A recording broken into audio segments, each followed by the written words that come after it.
नमस्कार, स्वदेश न्यूज के खास प्रोग्राम जनता मांगे जवाब में आप सभी दर्शकों का स्वागत है। आपके साथ मैं हूं एसपी त्रिपाठी। अब की बार गुजरात में किसकी सरकार बनेगी, ये वो बड़ा सवाल है जिसका जवाब जनता को इसी साल 8 दिसंबर को मिल जाएगा। जी हां, गुजरात में चुनावी बिगुल बज गया है। चुनाव आयोग ने गुरुवार दोपहर 12 बजे प्रेस कॉन्फ्रेंस कर गुजरात में विधानसभा चुनाव की तारीखों का ऐलान कर दिया है। सूबे में मतदान 2 चरणों में होगा। पहले चरण की वोटिंग 1 दिसंबर को होगी, जबकि 5 दिसंबर को दूसरे चरण का मतदान होगा और फिर 8 दिसंबर का इंतजार रहेगा, क्योंकि इस दिन नतीजे घोषित होंगे जो ये बताएंगे कि गुजरात में सत्ता की गद्दी पर कौन विराजेगा। वैसे चुनावी बिगुल बजने के बाद बीजेपी समेत सभी प्रमुख दल ये कह रहे हैं कि उन्हें विश्वास है कि जीत उन्हीं की होगी, लेकिन सच तो ये है कि सरकार किसी एक की ही बनेगी और सफलता बीजेपी को मिलेगी या कांग्रेस को, या फिर गुजरात में अब की बार दमदारी के साथ चुनाव प्रचार करने वाली आम आदमी पार्टी को। ये मतदाताओं का मत तय करेगा। लेकिन इतना जरूर है कि चुनावी बिगुल बजने के बाद गुजरात में सियासी गदर और तेज होगा, जुबानी जंग और तीखी होगी। लेकिन बड़ा और अहम सवाल ये है कि राज तिलक किसका होगा, सत्ता की चाबी किसके हाथ लगेगी, वर्तमान में कौन सियासी दल कितना मजबूत है, आपके मैदान में होने से अब की बार किस तरह के सियासी समीकरण बनेंगे। जनता मांगे जवाब में आज चर्चा इसी को लेकर होगी। आज के मुद्दे बज गया बिगुल में।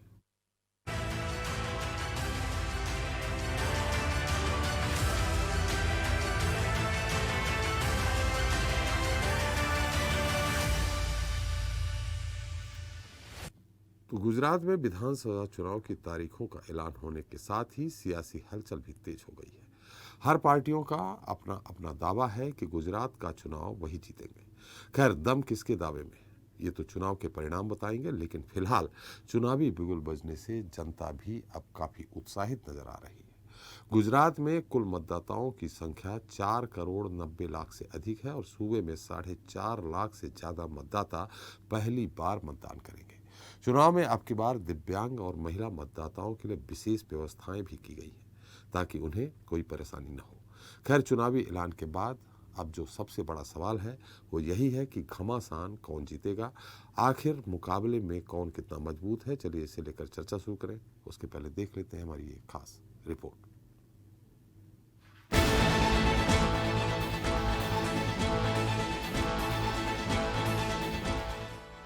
गुजरात में बजा चुनावी बिगुल, तेज हुआ सियासी शोरगुल। बड़ा सवाल, अब की बार किसकी बनेगी सरकार। मुख्य चुनाव आयुक्त राकेश कुमार ने गुरुवार को प्रेस कॉन्फ्रेंस कर गुजरात में चुनाव की तारीखों का ऐलान कर दिया है। सूबे में कुल 2 चरणों में चुनाव होंगे। पहले चरण में 89 सीटों पर 1 दिसंबर को वोटिंग होगी, जबकि दूसरे चरण में 93 सीटों पर 5 दिसंबर को मतदान होगा। इसके बाद 8 दिसंबर को हिमाचल प्रदेश के साथ ही गुजरात के चुनावी नतीजे घोषित होंगे और फिर पता चलेगा कि सरकार किसकी बनेगी। गुजरात चुनाव बीजेपी के लिए काफी अहम है, क्योंकि प्रधानमंत्री नरेंद्र मोदी और गृह मंत्री अमित शाह गुजरात से ही आते हैं। यही वजह है कि सूबे में कमल ध्वज लहराने के लिए पीएम मोदी ने खुद मोर्चा संभाल रखा है। चुनाव तारीखों की घोषणा से पहले पीएम मोदी कई बार गुजरात का दौरा कर चुके हैं। साथ ही प्रधानमंत्री ने जनता को बड़ी बड़ी सौगातें भी दी हैं। बता दें कि सूबे में हमेशा 2 पार्टियों बीजेपी और कांग्रेस के बीच ही लड़ाई रही है, लेकिन इस बार गुजरात में आम आदमी पार्टी की एंट्री ने चुनाव को दिलचस्प कर दिया है। अरविंद केजरीवाल की आम आदमी पार्टी इस चुनाव में मेक या ब्रेक की तर्ज पर लड़ रही है। 2 बार दिल्ली में और फिर साल 2022 की शुरुआत में पंजाब में मिली बड़ी जीत से आपके हौसले बुलंद हैं। एक और बीजेपी के लिए जहां पीएम मोदी पूरी ताकत झोंक रहे हैं, तो वहीं आपके लिए केजरीवाल लगातार हुंकार भरते नजर आ रहे हैं। हालांकि गुजरात के रण में कांग्रेस पार्टी, बीजेपी और आपके मुकाबले ज्यादा सक्रिय नजर नहीं आ रहे हैं, लेकिन अब जब चुनाव की तारीखों का ऐलान हो चुका है तो माना जा रहा है कि कांग्रेस भी जल्द मैदान में पूरी ताकत के साथ उतर जाएगी। गुजरात विधानसभा का गणित देखें, यहां कुल 182 विधानसभा सीटें हैं, मतलब बहुमत के लिए 92 सीटों की जरूरत होती है। 2017 के विधानसभा चुनाव में बीजेपी को 99 और कांग्रेस को 77 सीटें मिली थी, जबकि 6 सीटें निर्दलीय और अन्य खाते में गई थी। राज्य की सीटों को क्षेत्रवार देखें तो मध्य गुजरात में 68, सौराष्ट्र और कच्छ में 54, उत्तर गुजरात में 32 और दक्षिण गुजरात में 28 सीटें आती हैं। आपको यह भी बता दें कि बीते 24 साल से गुजरात की सत्ता में बीजेपी काबिज है। हालांकि इस बार सियासी समीकरण पहले से काफी अलग है, क्योंकि दिल्ली और फिर पंजाब जीतने के बाद आम आदमी पार्टी ने गुजरात में भी पूरी ताकत झोंक दी है। लिहाजा मुकाबला त्रिकोणीय माना जा रहा है। खैर, गुजरात का गणित कैसा रहेगा, गद्दी पर कौन विराजता है, क्या मोदी का मैजिक एक बार फिर चलेगा और अरविंद केजरीवाल की आपका प्रदर्शन कैसा होगा? सबसे अहम, कांग्रेस इस चुनावी रण में किस नंबर पर रहेगी, अब असल रोमांच इसे लेकर है। ब्यूरो रिपोर्ट, स्वदेश न्यूज। तो जनता मांगे जवाब में आज के मुद्दे पर चर्चा करने के हमारे साथ जुड़ेंगे जल्दी ही दिल्ली से बीजेपी नेता प्रदीप बैस जी जुड़ेंगे, गुजरात से आम आदमी पार्टी के प्रवक्ता डी झाला जी भी हमारे साथ जुड़ेंगे, मध्य प्रदेश से कांग्रेस प्रवक्ता अभिनव बरोलिया जी हमारे साथ जुड़ चुके हैं, गुजरात के वरिष्ठ पत्रकार अनिल पांडे जी भी हमारे साथ जुड़ चुके हैं और स्टूडियो में हमारे साथ मौजूद है स्वदेश न्यूज के managing editor RP Srivastava ji. आप सभी का हमारे इस खास कार्यक्रम में बहुत बहुत स्वागत है। पहले अनिल जी, आपसे ही जानना चाहेंगे, आप चुनाव का ऐलान हो गया है, पिछली बार जो शहरी क्षेत्र थे, खासकर अहमदाबाद, राजकोट, बड़ोदरा, सूरत, इन जगहों पे कुल लगभग 60 सीटें आती हैं, जिसमें से 48 सीटें बीजेपी जीती थी। मतलब शहरी क्षेत्रों से बीजेपी जीती थी, जो ग्रामीण क्षेत्र थे वहां से कांग्रेस ने बढ़त बनाई थी। इस बार क्या आएगा, खासकर बेरोजगारी का मुद्दा लेकर के, अन्य मुद्दे लो हैं, महंगाई का मुद्दा है, इन मुद्दों को लेकर क्या स्थिति बनेगी? जी त्रिपाठी जी, फिलहाल अभी जो चुनाव की घोषणा हो गई है उसके बाद वैसे सामान्य तौर पे होता है कि पार्टी अपनी तैयारियां शुरू करती है, लेकिन भारतीय जनता पार्टी एक ऐसी पार्टी है जो अपनी तैयारियां बहुत पहले से शुरू कर देती है और ऐसा ही गुजरात में भी देखा गया है। गुजरात में भारतीय जनता पार्टी की तैयारियां काफी समय पहले से ही शुरू हो गई हैं। जी। गुजरात के अंदर जो बीजेपी के लिए सबसे बड़ी जो चुनौती है वो पाटीदार फैक्टर है जी। कि पाटीदार फैक्टर ही एक ऐसा फैक्टर है जिसने पिछले चुनाव में भी भारतीय जनता पार्टी को तकलीफ दी थी। यही कारण था कि भारतीय जनता पार्टी पिछले चुनाव में दो अंकों में सिमट के रह गई थी, बड़ी मुश्किल से 99 सीट हासिल कर पाई जी। तो वो पाटीदारों का जो गुस्सा था, जो आक्रोश था, वो गुस्सा और आक्रोश अभी भी बरकरार है, विशेषकर युवाओं में। एक बात ध्यान देने की जरूरत है कि 2017 में जब चुनाव थे तो वो पाटीदार युवा जो वोट देने के काबिल उस वक्त उम्र के हिसाब से नहीं थे, वो इस बार काबिल हो चुके हैं। तो कहने का मतलब है कि पाटीदारों की मांगे जो पहले थी वही आज भी बरकरार है और ये आगे भी इसी तरह से बरकरार रहेंगी। फिर चाहे चुनावी सत्ता के दौरान सीट चाहे भारतीय जनता पार्टी जीते, आम आदमी पार्टी जीते या कांग्रेस जीते, लेकिन जो मांगे हैं उनकी यही बरकरार रहेंगी। एक विशेष जो मैं ध्यान देना चाहूंगा वो ये है कि पिछले चुनाव में जब पाटीदार भारतीय जनता पार्टी से नाराज थे तो उन्होंने कांग्रेस का साथ दिया था, लेकिन कांग्रेस का साथ मिलने के बाद भी, मतलब कांग्रेस पाटीदारों का साथ मिलने के बाद भी उस वक्त अपनी सत्ता नहीं काबिज कर पाई थी। और उस वक्त राजनीतिक गलियारे में जो सबसे बड़ी चर्चा हो रही थी वो ये थी कि यदि पाटीदारों का साथ लेकर भी कांग्रेस ने सत्ता नहीं हासिल कर पाई है तो अब नामुमकिन है कि कांग्रेस गुजरात के अंदर आगामी समय में किसी चुनाव में सत्ता पे आ सके। अब मौजूदा हालात ये हो गए हैं कि कांग्रेस जहां पर दिन प्रतिदिन खत्म होती जा रही है, वहीं आम आदमी पार्टी का उदय हो रहा है। चाहे वो जिला पंचायत के चुनाव हो, नगर पालिका के चुनाव हो, पालिका के चुनाव हो, तालुका पंचायत के चुनाव हो, कांग्रेस से बेहतर जो प्रदर्शन कर रहा है या कांग्रेस से बेहतर जो मुद्दों को लेकर जनता के बीच जा रहा है वो आम आदमी पार्टी हो गई है। तो कल तक जो सेकंड नंबर की पार्टी जो कांग्रेस हुआ करती थी, आज गुजरात के अंदर वो सेकंड नंबर की पार्टी आम आदमी हो गई है। और जिस प्रकार अरविंद केजरीवाल जो रेवड़ी कल्चर उन्होंने दिल्ली में स्थापित किया, उसी रेवड़ी कल्चर को वो गुजरात में भी स्थापित करने की बात कर रहे हैं, यानी फ्री बिजली, फ्री पानी और बाकी की अन्य कई बातों को वो कह रहे हैं। उसके अंदर उनको दिल्ली का स्कूल जो मॉडल है उसकी भी उन्होंने बात की है, शिक्षा की भी बात की है। एक ओवरऑल जो समीकरण बन रहा है वो मौजूदा समय के अंदर भारतीय जनता पार्टी के लिए चुनौतीपूर्ण बन रहा है। जी पार्टी जी जी जी हम थोड़ा सा ये जानना चाहेंगे, देखिए जो ईसुदानी गढ़वी जी है, वो पाटीदार समाज से आते हैं। जी तो ऐसे में हार्दिक पटेल बीजेपी में जा चुके हैं, तो हार्दिक पटेल की ज्यादा पाटीदार समाज में पैठ है कि गढ़वी जी की है? देखिए, इस पर मैं आपको एक संज्ञान में बात लाना चाहूंगा जी कि आनंदीबेन पटेल जब गुजरात की मुख्यमंत्री हुआ करती थी जी तो गुजरात में वैसे कोई मुद्दा नहीं था, जी लेकिन आरक्षण का ये जो मुद्दा था उस वक्त खड़ा किया गया था।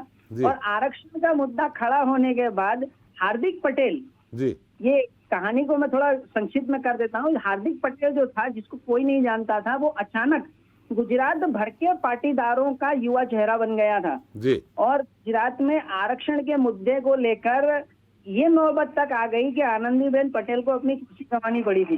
जी तो ये हार्दिक पटेल अब 2022 के चुनाव से कुछ समय पहले ही जी वो कांग्रेस में थे।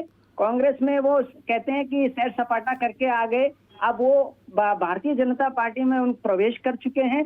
लेकिन पाटीदारों में जो युवा हैं, वो युवाओं का अभी भी ये मानना है कि हार्दिक पटेल भले ही भारतीय जनता पार्टी में प्रवेश कर गए हैं, लेकिन उनकी जो मांगे थी, उनकी जो तकलीफें थी और उनकी जो नहीं सुनी गई है अब तक, वो जो सवाल थे वो अभी भी बरकरार हैं, उनका कोई निराकरण नहीं आया है। इसलिए हार्दिक पटेल कहाँ है, इससे हमें फर्क नहीं पड़ता है, हमें फर्क सिर्फ हमारी मांगों को लेकर पड़ता है। जी अब ये दूसरी बात है कि जो कहा जा रहा है उस पर अमलीकरण होता है या फिर भारतीय जनता पार्टी इन रूठे हुए लोगों को मनाने के लिए कुछ नया चमत्कार करती है। जी त्रिपाठी जी जी जी जी नहीं, तो गढ़वी जी का भी है प्रभाव उसमें? जी गढ़वी जी बेसिकली जो है वो पाटीदार से आते हैं, ये बात सही है। इससे पहले वो मीडिया जगत से जुड़े हुए थे। जी जी सही।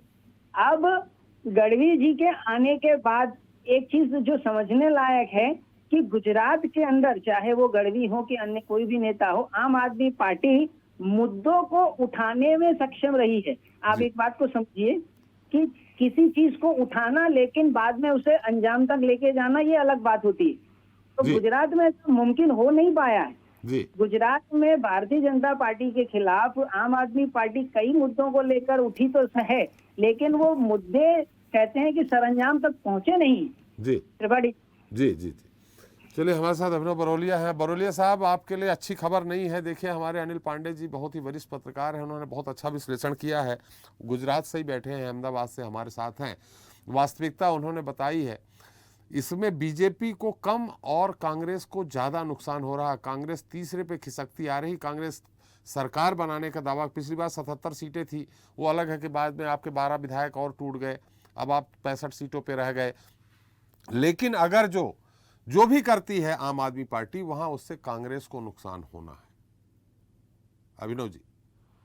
त्रिपाठी जी, देखिए, वरिष्ठ पत्रकार जी ने जो रिपोर्ट की है, मैं ठीक है, वो उनका विश्लेषण है और मैं उससे इत्तेफाक नहीं रखता हूं। लेकिन क्योंकि कांग्रेस पार्टी जो है वो अपना चुनाव पूरी ताकत से लड़ रही है, कैंडिडेट भी है कांग्रेस के पास, और हम लोग वहां पे पिछली बार भी हमारे बारे में यही कहा गया था कि वहां पे चुनाव में हमारा रिजल्ट अच्छा नहीं आएगा, लेकिन उसके बाद भी आया। लेकिन जनता मांगे जवाब जो आपका कार्यक्रम है, उसके माध्यम से मैं आपको ये बताना चाहूंगा कि जनता जो जवाब चाहती है वो आपके आसपास ही मिल जाएगा। पिछले कुछ वर्षों से जो देश में हो रहा है उसे थोड़ा ध्यान से देखिए और समझिए। 3 रूप से, एक आर्थिक रूप से, एक सामाजिक रूप से और एक राजनीतिक रूप से। आर्थिक रूप से देखें तो आज देश में हम मतलब जो गरीब हैं वो बहुत फेस कर रहे हैं, मतलब आसमान छूती महंगाई और बेरोजगारी से हम लोग बहुत परेशान हैं। किसान और मजदूर कर्ज के बोझ तले दबे जा रहा है।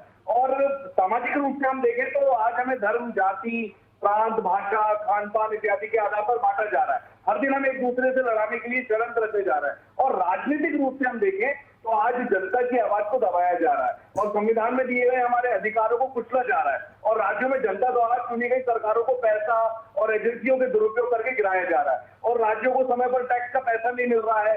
दलितों, आदिवासियों और पिछड़ा वर्ग को उनके जल, जंगल, जमीन जैसे मूल अधिकारों से वंचित किया जा रहा है। तो इन चुनौतियों का मुकाबला कैसे किया जाएगा? कांग्रेस पार्टी ये बात जनता तक पहुंचा रही है और बराबर पहुंच रही है।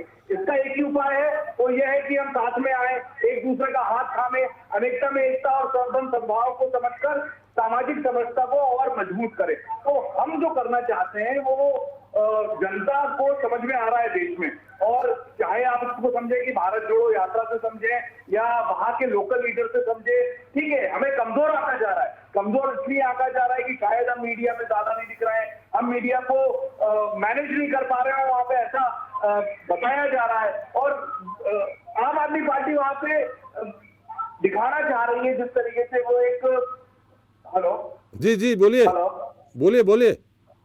मैं, आवाज आ रही है? हाँ आ रही है, आप बोलिए। तो मैं यही बताना चाहूंगा कि हम पूरी ताकत से लड़ रहे हैं और जो रिजल्ट आएगा वो बखूबी आपको देखने को मिलेगा कि हम वहां पे पूरी ताकत से चुनाव लड़ रहे चलिए हैं। अभिनव जी, आपने बहुत अच्छा सवाल उठाया कि बेरोजगारी का मुद्दा, महंगाई का मुद्दा, आर्थिक मंदी का मुद्दा और जो भी जनता परेशान है बीजेपी सरकार से, तो वो बीजेपी को नहीं जिताएगी। लेकिन विकल्प ढूंढती है जनता। अगर बीजेपी को नहीं जिताएगी तो विकल्प आपके सामने, उन गुजरात की जनता के सामने आम आदमी पार्टी आ रही है। आप विकल्प से भी बाहर हो रहे हैं। नहीं, देखिए, ऐसा मुझे प्रतीत नहीं होता। ठीक है, विश्लेषण जो वरिष्ठ पत्रकार जी ने किया है गुजरात में अहमदाबाद से, वो उनका विश्लेषण है। हर पार्टी अपना विश्लेषण करती है और हमारे नेता भी पूरी ताकत से लगे हैं, वहां पे सारे प्रभारी हैं, हर जिले में गुजरात के वहां पर पूरी ताकत वो से विश्लेषण जो पंचायत चुनाव के नतीजे, नगर पालिकाओं के चुनाव के नतीजे, उसके आधार पे वो बता रहे हैं। देखिए, वो तो प्रशासन और वहां पे गुजरात की सरकार है। आपने मध्य प्रदेश में भी देखा किस तरीके से प्रशासन का दुरुपयोग किया जाता है। वही चीज वहां पर मैंने अभी ये बात आपको एजेंसीज और उनके माध्यम से आपको बताया कि कब तक ये तानाशाही चलेगी वो हम भी देखेंगे और आप भी देखेंगे। अभिनव जी, प्रशासन के माध्यम से बीजेपी अपने लिए प्रभावित करेगी ना, आम आदमी पार्टी को थोड़ी जिताएगी बीजेपी प्रशासन के माध्यम से। नहीं, ये देखिए, आम आदमी पार्टी को तो मैं बिल्कुल अभी आपको बता रहा हूँ कि मुझे तो ऐसा प्रतीत होता है कि आम आदमी पार्टी बहुत मिनिमम स्तर पे जाएगी और वहां पे सीधी टक्कर भारतीय जनता पार्टी और कांग्रेस की है। आम आदमी पार्टी वहां पर कहीं पर भी नहीं है। ये मेरा विश्लेषण है, ये मेरा खुद का विश्लेषण है, मेरी पार्टी का विश्लेषण है। तो मैं आपको ये बताना चाहूंगा, वहां पे जो टक्कर हो रही है वो सीधे कांग्रेस और भाजपा की हो रही है। आम आदमी पार्टी वहां पर कुछ भी नहीं है, एक हवा बनाया गया है और उस हवा का, जैसे बताते ना, वो गुब्बारा और हवा वो फूट जाएगा। हवा यानी बीजेपी ने हवा बनवा दिया है जिससे आप पीछे हो जाओ। देखिए, भारतीय जनता पार्टी की एक तरीके से, मैं आपके चैनल पे बोल रहा हूँ कि बी टीम की तरह है। आपने अभी मध्य प्रदेश में भी जिस तरीके से देखा होगा कि एआईएम और आम आदमी की पार्टी सिर्फ वोट काटने के लिए बीजेपी की तरफ से प्रायोजित की जाती है, वही प्रायोजित जो है वो आम आदमी पार्टी है वहां पर। चलिए, झाला साहब हमारे साथ हैं। झाला साहब, मेरी आवाज आ रही? नमस्कार। मेरी आवाज आ रही है आपको? जी बिल्कुल आ रही है। मेरी आवाज आपको आ रही है ना? हाँ बिल्कुल, बहुत कड़क आवाज आ रही है आपकी, निश्चित तौर पे। जी। अभी कांग्रेस पार्टी आप पे आरोप लगा रही है कि बी पार्टी है बीजेपी की एक। नहीं, मैं अभिनव जी की बात मैंने सुनी जी। मैं आपको एक बात बता दूं कि वो बात बिल्कुल गलत है।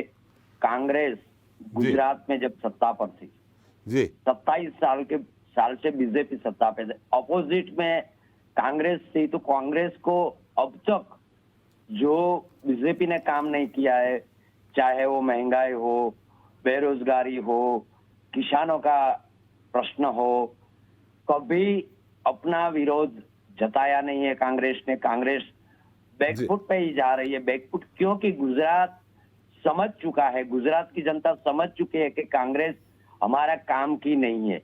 आज बिल्कुल फाइट पे बीजेपी के साथ, बिल्कुल फाइट पे आम आदमी पार्टी है।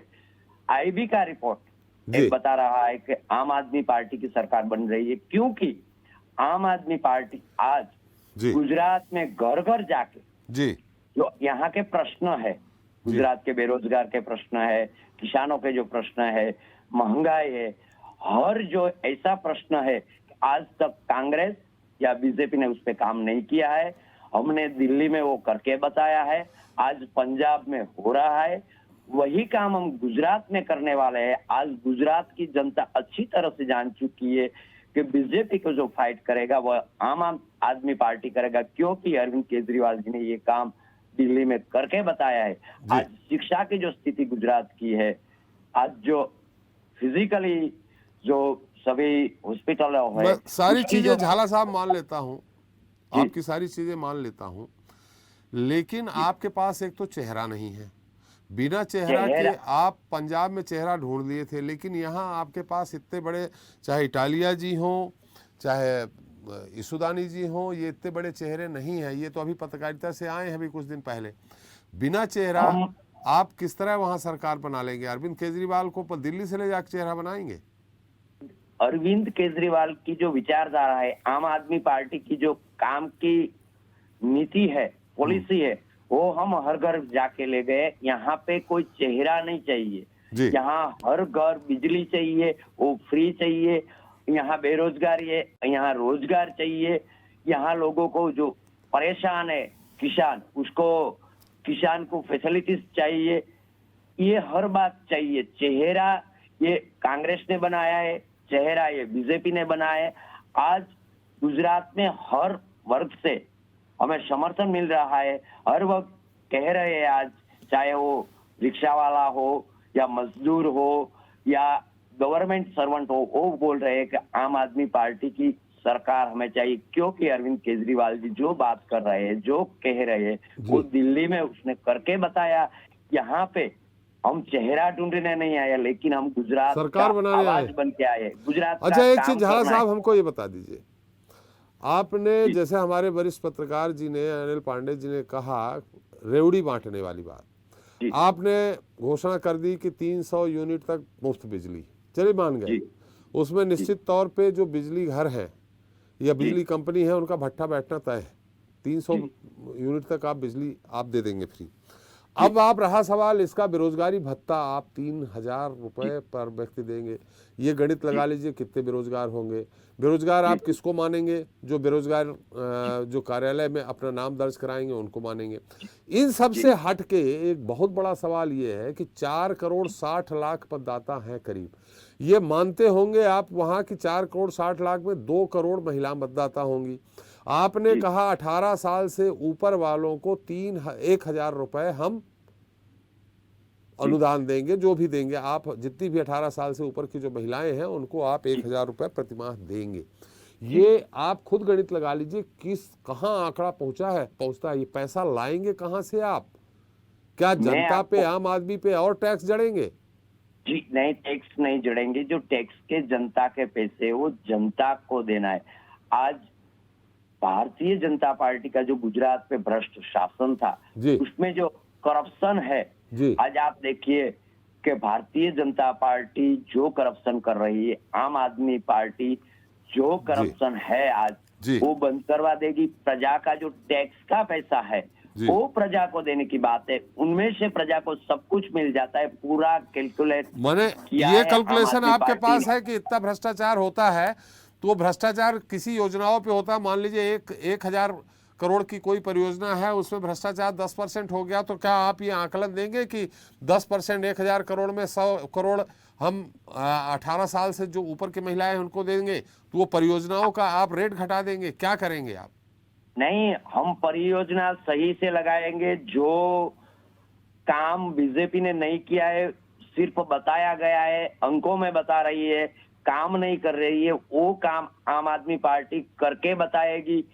आपको दिल्ली का एक एग्जाम्पल दूं कि जहां 450 करोड़ का एक ब्रिज बन रहा था, 450 करोड़ का, जो सीधी नजर से गवर्नमेंट की बन रहा था, तो 350 करोड़ का वो ब्रिज बन गया।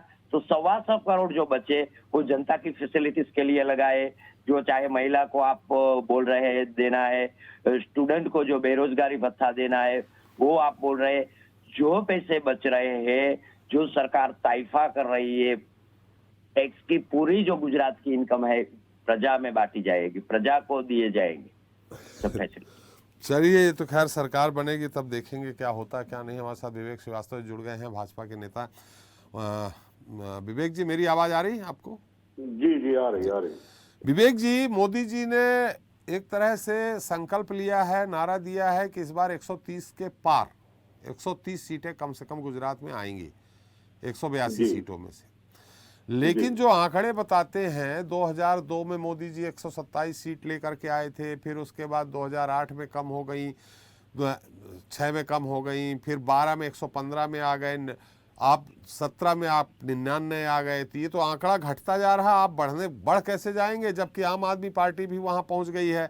बेरोजगारी का मुद्दा तो है ही, राष्ट्रीय मुद्दा है, महंगाई का मुद्दा राष्ट्रीय मुद्दा है, वहाँ पाटीदार भी नाराज हैं जो सबसे ज़्यादा मतदाता हैं। तो इन सब स्थितियों के बीच में किस आधार पे मोरबी कांड हुआ ही है, पुल वाला कांड इतना बड़ा कांड हो गया, आपके भाजपा से जुड़े एक नेता को ठेका दे दिया गया, बिना टेंडर के ठेका दे दिया गया, ये भी एक बड़ा मुद्दा हो जाएगा। उनसे अभी तक पूछताछ भी नहीं हुई जो मैनेजिंग डायरेक्टर हैं उसके। ये सारे मुद्दों के बीच कैसे आप 130 सीट का दावा करते हैं?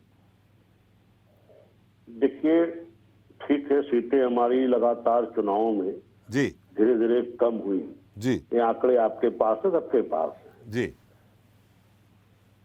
जितना हमने गुजरात में काम किया, हमसे ज्यादा किसी ने किया भी नहीं है। जी और जनता ने हमें साल दर साल लगातार अपना प्यार आशीर्वाद दिया है। जी वही प्यार और आशीर्वाद के दम पे हम दोबारा जनता के बीच उपस्थित हैं और जितनी मुस्तैदी से, जितनी समय से अपना होमवर्क भारतीय जनता पार्टी करती चली आ रही है, उतना तगड़ा होमवर्क जमीन पे किसी अन्य दल का नहीं है।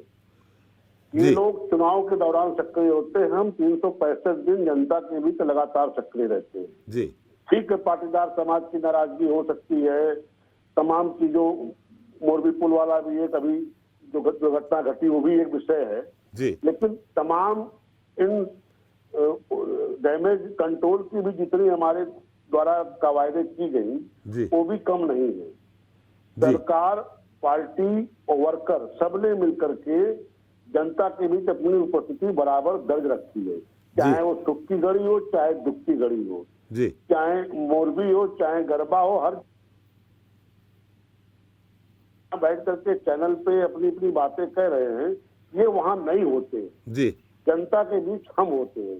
उसी विश्वास से हम, हमारे नेताजी ने ये टारगेट हमें दिया है 130 का, और उसी टारगेट पे हम सब लोग लग रहे हैं और उसी टारगेट को अचीव करने के लिए हमारा कार्यकर्ता अपना खून पसीना बहाएगा।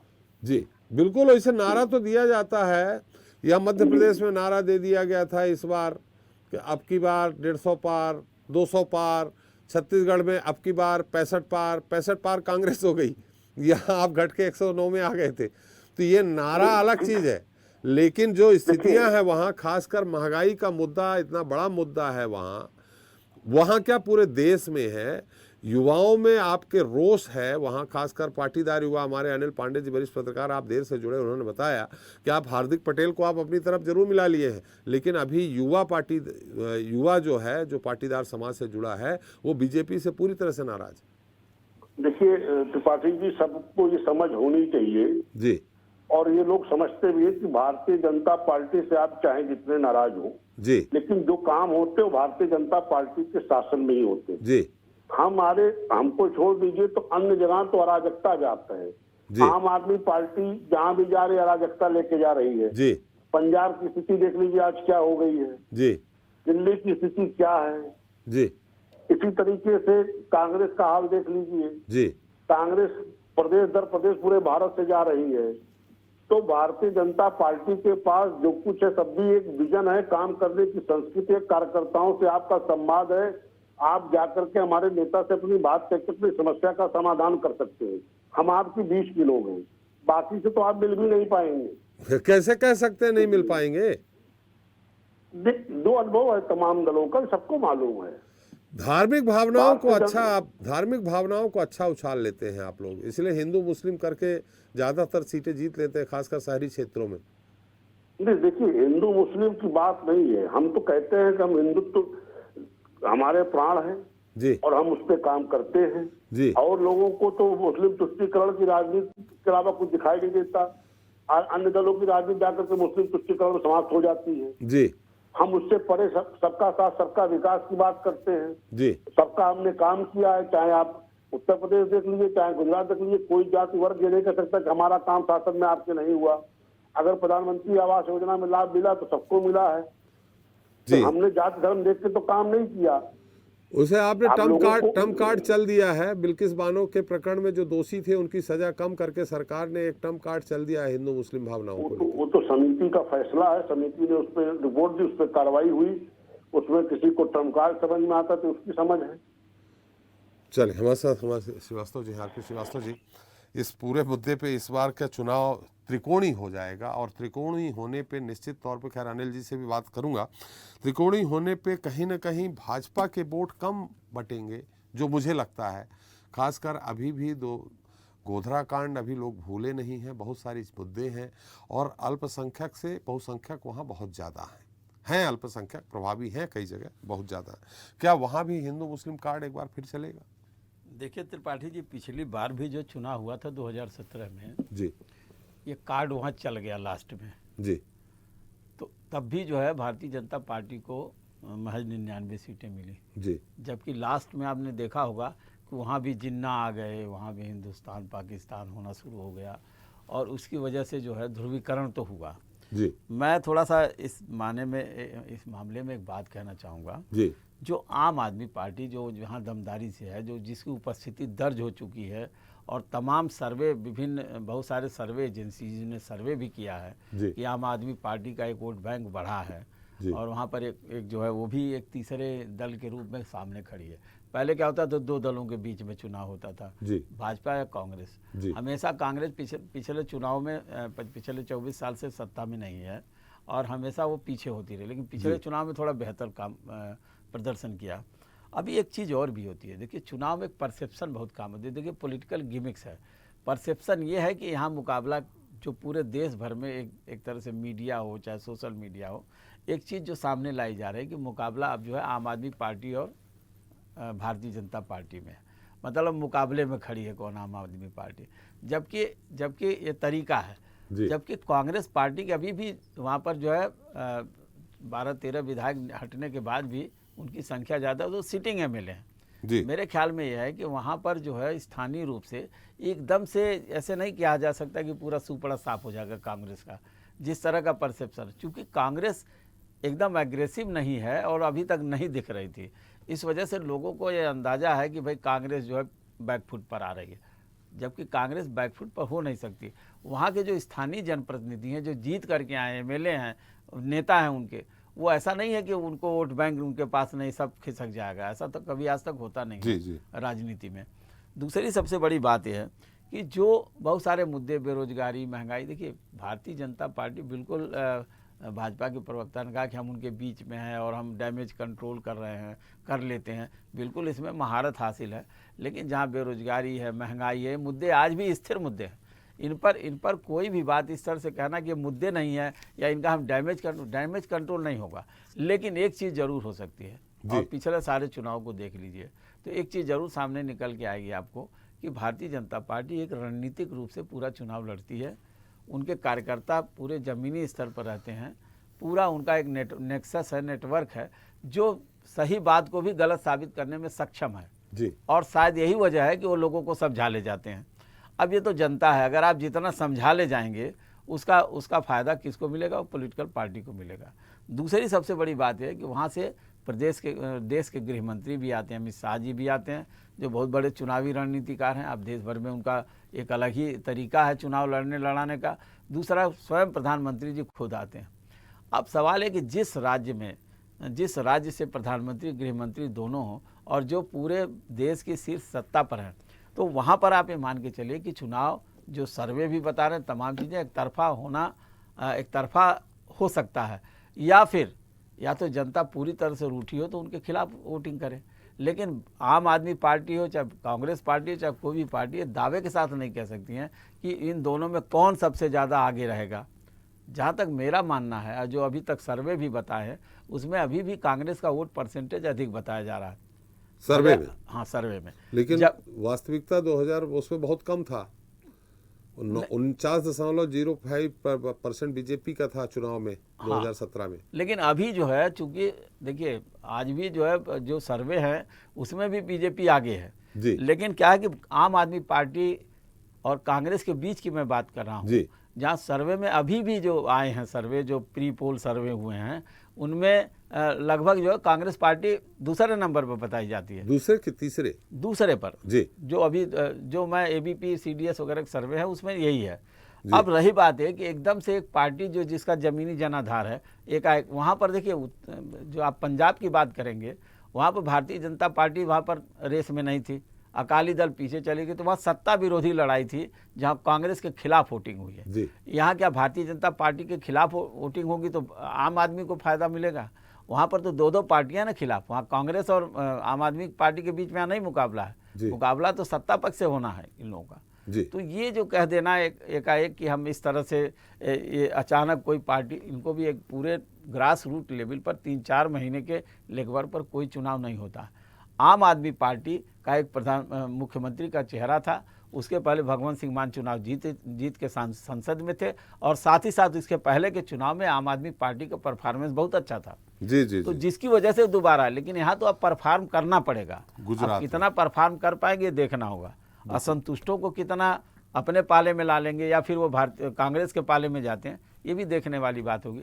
लेकिन ये कह पाना अभी मुश्किल है कि आम आदमी पार्टी जो है दूसरे नंबर पर होगी, कांग्रेस तीसरे, ये बड़ी जल्दबाजी होगी। ये कह पाना बड़ा मुश्किल है आज की डेट में। चलिए पांडे जी, अनिल पांडे जी, मेरी आवाज़ है, मैं आपसे थोड़ा ये समझना चाह रहा हूँ, आम या हमारे दर्शक जानना चाह रहे हैं कि देखिए ये जो बड़े शहर है, जैसे मैंने कहा बड़ौदा है, सूरत है, राजकोट है, इन सब में कुल 60 सीटें आती हैं, जिसमें से अकेले बीजेपी 48 सीट ले जाती है। इन शहरों का गणित क्या है जो बीजेपी को मजबूत करता है? एक बात।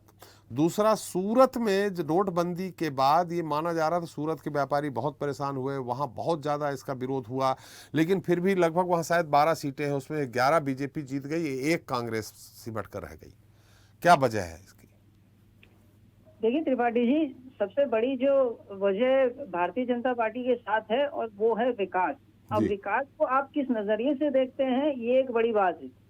सामान्य जनता जो विकास को देखती है वो ये है कि उनके सिलेंडर के दाम कम होने चाहिए, जो पेट्रोल डीजल वो भराते हैं रोजाना उसके दाम उनके बजट में होने चाहिए, गृहिणियों के लिए जो सब्जियां हैं या जो खाने का तेल है वो उनके बजट में होना चाहिए, सस्ता होना चाहिए।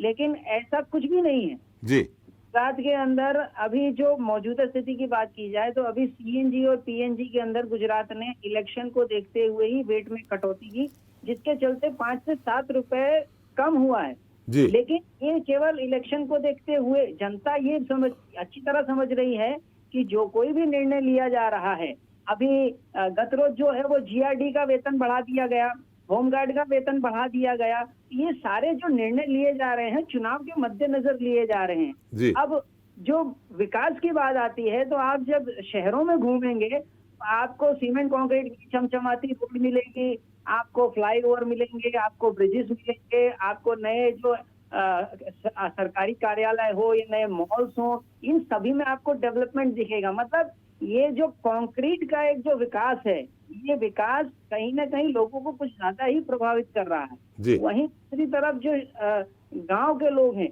वो फिर उसी जगह पे अपने मूलभूत पे आ जाते हैं कि उनके लिए क्या, शहरी के अंदर एक बार अगर व्यक्ति रह रहा है तो वो किसी तरह से अगर समझो कि पेट्रोल में, तेल में, सब्जी में, खाने में, सिलेंडर में वो कहीं ना कहीं कटौती करके किसी प्रकार से चला लेता है। लेकिन फिर वही गांव की जब बात आती है तो वही आदमी फिर वहीं सिमट के रह जाता है। तो विकास जो चकाचौंध करने वाली जो बात है वो विकास की बात है और वो विकास लोगों को चौंधिया रहा है जी। ये एक भारतीय जनता पार्टी में देखा जा रहा है। नहीं, इसमें हिंदू मुस्लिम कार्ड भी कुछ काम कर रहा है क्या इसमें? देखिए हिंदू मुस्लिम कार्ड का ऐसा है ना कि ये व्यक्ति प्रति व्यक्ति, जैसा कि हमारे वरिष्ठ जो मित्र हैं उन्होंने कहा कि आप कितने अच्छी तरह से समझा ले जाते हैं, वो बात वाकई काम की है, तो वाकई काम भी करती है। क्योंकि भारतीय जनता पार्टी के पास जो माइक्रो लेवल की प्लानिंग है, जो माइक्रो लेवल पे वो काम करते हैं, वो काम करना किसी के बस की बात नहीं है। और ये आप न केवल गुजरात बल्कि देश में होने वाले चुनाव के परिणाम में भी देख सकते हैं कि जिस मूलभूत से वो काम करते हैं वो उसका कोई किसी के पास कोई काट नहीं है, कोई तोड़ नहीं है। दूसरी तरफ अन्य पार्टियों में आप गुटबाजी देख सकते हैं, चाहे वो कांग्रेस हो, चाहे वो आम आदमी हो, या चाहे वो एनसीपी हो, चाहे कोई भी पार्टी हो, उसमें गुटबाजी दिखती है। गुजरात के अंदर आज भी आप ये मान के चलिए कि नरेंद्र मोदी छोटा चेहरा नहीं है। हिंदुस्तान में जहां एक तरफ नरेंद्र मोदी को ही आगे करके चुनाव जीता जाता है, गुजरात में भी आज वही परिस्थिति है। भारतीय जनता पार्टी के पास भी गुजरात के अंदर ऐसा कोई बड़ा सीएम के तौर पर नाम नहीं है कि जिसको आप ये कह सको कि हाँ इसके नाम पर हम वोट करते हैं। हाँ, हर नेता का अपना एक वोट बैंक होता है, उनके अपने फॉलोअर्स होते हैं, उनके कहने पर वोट डालते हैं, उनके साथ आते हैं, ये एक अलग बात है। लेकिन गुजरात के अंदर नरेंद्र मोदी और अमित शाह आज भी वो बड़े नाम हैं कि जिनके आधार पर ही चुनाव लड़ा जा रहा है। जी। दूसरी तरफ कांग्रेस के पास कोई चेहरा नहीं है, जी। ना 2012 में था, ना 2017 में था, और अब 2022 आ गया, यहाँ पर भी कांग्रेस के पास कोई चेहरा नहीं है। आम आदमी पार्टी ने जो नया तरीका अपनाया है सीएम को लेकर, उसमें उन्होंने एक सर्वे पोलिंग रखा है, एक नंबर जारी किया है, हाँ। जिस वोटिंग होगी, और वोटिंग के आधार पर जो नाम शॉर्टलिस्ट किए गए हैं उनमें से किसी एक को सीएम बनाने की बात कही गई है अरविंद केजरीवाल द्वारा। तो ये एक अलग बात होगी। लेकिन जिसको देखकर आप वोट दे रहे हो, जिसको देखकर आप आगे बढ़ रहे हो, आज भी नरेंद्र मोदी और अमित शाह ही है। जी। तो गुजरात के अंदर ऐसा कोई चमत्कारिक चेहरा ना भारतीय जनता पार्टी के पास है, ना कांग्रेस के पास है, और ना ही आम आदमी के पास है। लेकिन मोदी और अमित शाह के ना, वो तो गुजरात के हैं, इसलिए चेहरा वही हो गए हैं। जी बिल्कुल, चेहरा वही। लेकिन अरविंद केजरीवाल जी चेहरा नहीं बन सकते क्योंकि दिल्ली से हैं। अरविंद केजरीवाल चेहरा नहीं बन सकते, और गुजरात में उनके पास ऐसा कोई चेहरा है भी नहीं कि जिसे वो कहते हैं कि रातों रात आप उठा के किसी को बना दो कि भाई ये हमारा मुख्यमंत्री होगा। जी। ये तो ये वाली बात हो गई कि पहले चुनाव लड़ लो, लड़ने के बाद हम देखेंगे, हम जिसको मुख्यमंत्री बना देंगे वो 5 साल के लिए तो रहेगा ही, कोई खिलाफत तो करने वाला नहीं है। तो ये वही वाली बात होगी। कम से कम गुजरात के अंदर जो हमें दिख रहा है मौजूदा परिस्थिति में, वो हमें भूपेंद्र भाई पटेल के रूप में एक चेहरा दिख रहा है कि मौजूदा उनको जिस तरह से सभी को एक नो रिपीटेशन के तहत सारे मंत्रिमंडल को डिसॉल्व करने के बाद नया मंत्रिमंडल खड़ा किया गया, नए चेहरों को लाया गया, उसमें भूपेंद्र पटेल हमें दिखता है कि हाँ, ये एक चेहरा है जो आगामी समय में भी बरकरार रहेगा। चलिए, अच्छा, बहुत संक्षेप में थोड़ा सा अनिल जी और लोगों के पास जाएंगे, जानना चाहेंगे अभी फिलहाल आपकी नज़र में सर्वे, हमें हालांकि चुनाव डिक्लेयर हो चुके हैं, घोषणा हो चुकी है, चुनाव तारीख घोषणा हो चुकी है, हम सर्वे पे नहीं जाते, लेकिन आपको क्या लगता है बहुत संक्षेप में कि आम आदमी पार्टी ज़्यादा कांग्रेस को डैमेज कर रही है कि बीजेपी को? जी, आम आदमी पार्टी जो है वो डैमेज तो दोनों को कर रही है। ये एक हकीकत है जिससे भारतीय जनता पार्टी भी वाकिफ है, और इसीलिए डैमेज कंट्रोल भी शुरू कर दिया गया है। अभी हाल ही में तारीख घोषित हुई है, और बहुत पहले से बीजेपी ने तो डैमेज कंट्रोल चालू कर दिया, लेकिन कांग्रेस के पास डैमेज कंट्रोल करने के लिए ऐसा कोई साधन नहीं है, कोई व्यक्ति नहीं है, ना कोई ऐसा मैन पावर है, ना कोई ऐसी योजनाएं हैं, ना कोई ऐसा वो जमीनी स्तर पर कार्य कर रहे हैं कि जिससे वो डैमेज कंट्रोल कर पाए। जी। भारतीय जनता पार्टी के पास वो सब कुछ है, और आम आदमी पार्टी तो अभी भी पिक्चर में आई है। तो वो मुद्दे जो कांग्रेस नहीं उठा पाई, वो विरोध जो जनता का था, जनता का गुस्सा था, जो कांग्रेस उस चरम सीमा पर नहीं ला पाई, उसे आज आम आदमी पार्टी ला रही है। तो जनता की नजर में कांग्रेस से ज्यादा आम आदमी पार्टी दिख रही है। क्यों? क्योंकि उनके जो मुद्दे हैं वो जो कांग्रेस नहीं कर पाई, वो आम आदमी पार्टी कर रही है। चलिए पांडे जी चूंकि समय कम है, अभिनव जी से बात कर लेते हैं। अभिनव जी, फिर एक बार वरिष्ठ पत्रकार की आपने पूरी बात सुन ली होगी, ऐसा कुछ कांग्रेस के पास वहां कोई योजना ही नहीं है कि डैमेज कंट्रोल की बात करे। नुकसान दोनों को हो रहा है, मैं मान लेता हूं, लेकिन जब गुजरात में कोई चेहरा ही नहीं ढूंढ पाए, वहां मोदी और अमित शाह दोनों गुजरात से हैं, राहुल गांधी जी या सोनिया गांधी जी गुजरात से नहीं है। ऐसी स्थिति में कैसे आप दावा कर रहे हैं कि सरकार बना लेंगे? थोड़ा संक्षेप में देखिए, मैं ये बताना चाहूंगा कि वरिष्ठ पत्रकार जी जो बोल रहे हैं, अभी भी मेरे को थोड़ा सा संशय लग रहा है, उनका विश्लेषण है, लेकिन हमारे वहां पर अभी मौजूदा 65 विधायक है, मतलब इतनी बड़ी मेजोरिटी है, इतना बड़ा विपक्ष है, उसके बाद इस तरीके की बातें मेरे को समझ से परे हैं, और जनता भी ये चैनल देख रही होगी तो उनके भी समझ से परे, क्योंकि वहां पे एक संगठन बहुत बड़ा कांग्रेस पार्टी का, मतलब गाँव में, कस्बों में, शहरों में, सब जगह पूरी ताकत से ये चुनाव लड़ रहा है। और ठीक है, हम हो हल्ला नहीं कर रहे हैं आम आदमी पार्टी की तरह, मैंने वही बताया ना, आम आदमी पार्टी का जो हो हल्ला है वो कांग्रेस पार्टी नहीं कर रही। कांग्रेस पार्टी अपना प्रतिद्वंदी सिर्फ बीजेपी को मानती है, और वहां पर मैं अभी भी आपसे बोल रहा हूं, वहां पे चुनाव जो है भारतीय जनता पार्टी और कांग्रेस के बीच में, और आपको आने वाले समय में शायद 8 दिसंबर को ये रिजल्ट देखने को मिले कि वहां पर कांग्रेस पार्टी बहुत अच्छा चुनाव जीतेगी। और आज हो सका अगर उस टाइम तो त्रिपाठी जी मैं आपके साथ बैठूंगा और बताऊंगा कि वरिष्ठ पत्रकार जी ने जो विश्लेषण किया था वो गलत है। चलिए, पांडे जी की बात को गलत। झाला साहब, मेरी आवाज आ रही? जी बिल्कुल बिल्कुल सर। आपसे भी वही सवाल है। पांडे जी कह रहे हैं कि चेहरा आपके पास भी नहीं है, आप जो जीत जाएगा आप फिर वोटिंग करा लेंगे फोन में और फिर उसको बना देंगे मुख्यमंत्री। लेकिन जो बाहर अंदर खाने से खबर आ रही है कि इटालिया जी और गढ़वी जी के बीच में अभी से अंतर्द्वंद चालू हो गया है। नहीं अभी ऐसी कोई बात नहीं न है। सूत न कपास, जुलाहों में लट्ठम लट्ठ। नहीं ऐसी कोई बात नहीं है। आम आदमी पार्टी आज पूरे गुजरात में एक साथ मिलकर, गुजरात के लोग जो है आज तक उसका काम नहीं हुआ, इसके लिए काम कर रहे हैं। जो वरिष्ठ पत्रकार जी पांडे जी ने बताया जो बात, वो बिल्कुल सही है जी। हम फाइट में बीजेपी के साथ है, क्योंकि कांग्रेस अपने अस्तित्व के लिए काम कर रही है जी। 35 साल गुजरात में कांग्रेस थी, जो करना था नहीं किया। आज कांग्रेस जो आम आदमी पार्टी ने बात की, लोगों की बात की, किसान की बात की, स्टूडेंट की बात की, गृहिणी की बात की, तो वो कर रहा है हम वो देंगे। तो आप गवर्नमेंट में से क्यों नहीं दिया अब तक? बात रही। और जब कांग्रेस को प्रजा ने वोट किया है तब कांग्रेस बिकाई गई है, बिकाऊ हो गई है। जो बीजेपी खरीद रहे हैं, आज पूरे गुजरात में हम घर घर गए, गांव गए, हर लोग से हमने बात की है, तो वो एक ही बात चाहते हैं कि हमें परिवर्तन चाहिए। बीजेपी ने जो इतना भ्रष्टाचार किया है गुजरात में, कोई काम नहीं किया है, विकास का जो एक गुलबांग कर दिया है वही है, बस कहीं विकास नहीं है। पांडे जी की बात के साथ मैं बिल्कुल सहमत हूँ। बिल्डिंग कंक्रीट का विकास गुजरात में हुआ है। गुजरात में ज्यादातर बस्ती गांवों में बसती है, तो गांव में आज बिजली नहीं है, गांव में आज खेत खलिहान में किसान परेशान है, गांव में जो प्राइमरी बेस पे जो फैसिलिटीज मिलनी चाहिए आज भी नहीं मिल रही है, एजुकेशन नहीं है, जो आरोग्य की सुविधा है वो नहीं है। जो आम आदमी पार्टी घर घर जाके वो बता रही है कि हम ये करने वाले हैं, इसीलिए इलेक्शन में गुजरात में देखिए दिल्ली मॉडल अलग हो सकता है साहब, दिल्ली में कितना रेवेन्यू आता है ये आप जानते हैं जी। और गुजरात कितना बड़ा है, उसमें कहां से राजस्व कितना आएगा ये आपको मालूम है। इन सब स्थितियों के बीच आप बोल रहे हैं सारे डॉक्टर भर्ती कर देंगे, सारे स्कूल में शिक्षक भर्ती कर देंगे, 3,000 रुपए बेरोजगारी भत्ता भी दे देंगे, 1,000 रुपए हर 18 साल से बड़ी महिलाओं को दे देंगे। लाएंगे कहां से? मैं वही बात आपको बता रहा हूँ कि जो अब तक गुजरात में करप्शन हो रहा था, आम आदमी पार्टी की गवर्नमेंट बनेगी, करप्शन 0 हो जाएगा जी।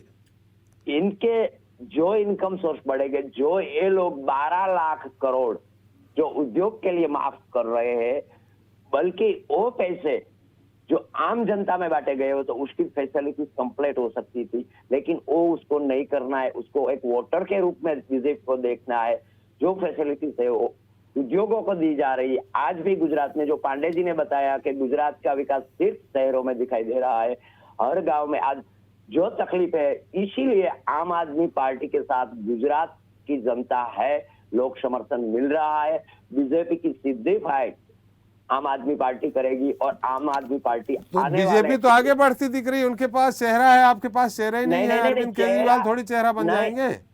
चेहरे की बात यहाँ पे नहीं, गुजरात में काम की बात है। जो काम अब तक 27 साल में बीजेपी ने नहीं किया है, हमने कंप्लीट बीजेपी को एक्सपोज कर दिया है कि बीजेपी इतने साल से क्या कर रही थी, क्या करना चाहिए। देखिए पंजाब में बीजेपी थे ही नहीं, शिरोमणि अकाली दल के साथ लड़ते थे, मेन पार्टी अकाली दल थी।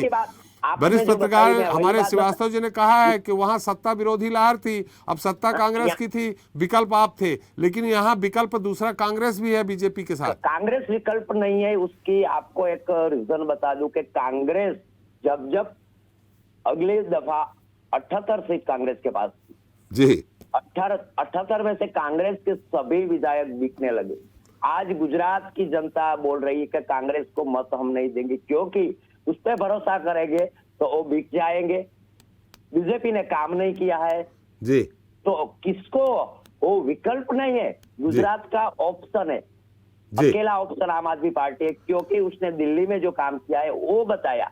गुजरात में जो जरूरत है गुजरात की, वो काम करने वाले हैं हम। वो बात घर घर जाके बताई, दिल्ली में करके दिखाया है, पंजाब में हो रहा है, वो काम हम गुजरात में आने वाले समय में आपने जहां भी हटाया है, जहां दोनों की बात कर रहे हैं वहां कांग्रेस को रिप्लेस किया है। दिल्ली में आपने कांग्रेस को शीला दीक्षित जी को रिप्लेस किया है, वहां आपने कांग्रेस को रिप्लेस किया है, लेकिन बीजेपी जहां है वहां आपने कहीं कुछ नहीं किया है। उत्तराखंड आप सरकार बनाने जा रहे थे, आप एक सीट भी नहीं जीते। उत्तर प्रदेश में एक सीट भी नहीं जीते। क्या बात है, मैं आपको बता रहा हूँ कि गुजरात में कांग्रेस आज भी बैकफुट पे ही जा रही है, बैकफुट पे ही जा रही है। क्यों जा रही है बैकफुट पे कांग्रेस? तो कि वो काम, प्रजा का जो मुद्दा है, जो बीजेपी काम नहीं कर रही है, उसको एक्सपोज करना चाहिए और बताना चाहिए कि ये काम करो, चाहे महंगाई हो, बेरोजगारी। कांग्रेस बैकफुट पे जा रही है, लेकिन भाजपा फ्रंट फुट पे जा रही है। फ्रंट फुट पे नहीं जा रही है। हम हर घर पहुंचे, हर घर की बात सुनी है, उसका ओपिनियन हमारे पास है। गुजरात आईबी रिपोर्ट बता रही है कि आम आदमी पार्टी की सरकार बन रही है। दूसरे ही दिन माननीय जो भी भारतीय जनता पार्टी का फ्रंटलाइन नेतृत्व है, उसने दूसरे दिन बताया, अगले दिन ही आईबी। अच्छा, आईबी की रिपोर्ट आपको कहां से मिल गई सर? वो तो सभी को मिलती है, आपको जैसे मिलती है वो हमें भी मिल जाती है। हमें नहीं मिली है। मैं आपको बताऊं, दूसरे ही दिन मीडिया में आ रहा था कि गुजरात में 0 से 3 सीट आम आदमी पार्टी को मिल रही है। तो आज हम हर घर जा रहे हैं, इतना लोक समर्थन मिल रहा है। आज गुजरात में आप देखिए 8 दिसंबर को जो रिजल्ट आएगा, चलिए, झाड़ू लगेगी गुजरात में। 100% झाड़ू लगेगी। ये गुजरात की जनता की आवाज है। चलिए, क्योंकि 27 साल की। चलिए, एक बार फिर विवेक जी के पास चलते हैं। आपकी बात आ गई विवेक जी। गुजरात में 8 दिसंबर को झाड़ू लगने जा रही है, और सबसे बड़ी बात बताइए, सरकार केंद्र में आपकी, राज्य में आपकी, उसके बाद इंटेलिजेंस ब्यूरो की रिपोर्ट आप आम आदमी पार्टी को बता रही है। देखिए त्रिपाठी जी, आम आदमी पार्टी के लोग इसी तरह बड़बोलेपन के लिए जाने जाते हैं जी, उसी तरह के अराजकतावादी बयानों के लिए जाने जाते हैं।